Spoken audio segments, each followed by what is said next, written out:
பக்தர்கள் உணவருந்திய இலையில் அங்கப்பிரதட்சணம் செய்ய அனுமதி அளித்த தனி நீதிபதி உத்தரவை ரத்து செய்து சென்னை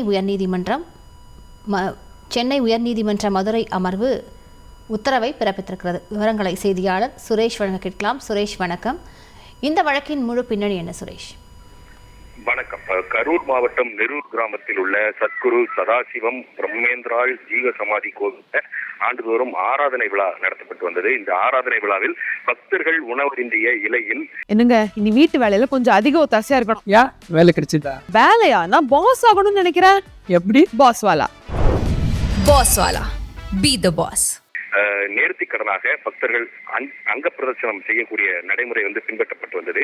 இதற்கு எதிராக தாக்கல் செய்யப்பட்ட வழக்கை விசாரித்த சென்னை உயர்நீதிமன்றத்தின் மதுரை அமர்வு 2015ஆம் ஆண்டு அந்த நிகழ்வுக்கு தடை விதித்திருந்தது. அந்த தடை உத்தரவை இரு நீதிபதிகள் அமர்வும் உறுதி செய்திருந்தது. இந்த நிலையில் 2015 முதல் இந்த நிகழ்வுக்கு காவல்துறை அனுமதி மறுத்து வந்த நிலையில இந்த நிகழ்வுக்கு அனுமதி வழங்க வேண்டும் என்ற கோரிக்கையுடன் நவீன்குமார் என்பவர் சென்னை உயர்நீதிமன்றத்தின் மதுரை அமர்வில் வழக்கு தாக்கல் செய்திருந்தார். இந்த வழக்கை விசாரித்த தனி நீதிபதி பக்தர்கள் உணவை உட்கொண்ட பிறகு உணவருந்திய இலையில் அங்க பிரதர்சனம் செய்வது என்பது வழிபாட்டு உரிமை என கூறி அந்த விழாவை நடத்துவதற்கு அனுமதி அளித்து உத்தரவிட்டிருந்தார். இந்த உத்தரவை எதிர்த்து கரூர் மாவட்ட ஆட்சியர் உள்ளிட்டோர் தாக்கல் செய்த மேல்முறையீட்டு வழக்கை நீதிபதிகள் ஆர் சுரேஷ்குமார் மற்றும் ஜி அருள்முருகன் அடங்கிய அமர்வு விசாரித்தது.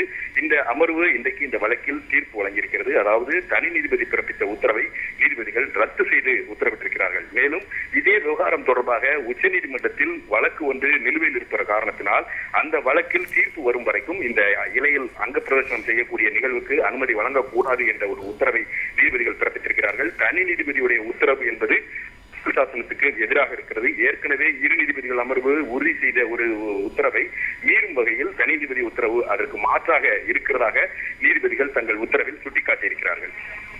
விரிவான விவரங்களுக்கு நன்றி சுரேஷ்.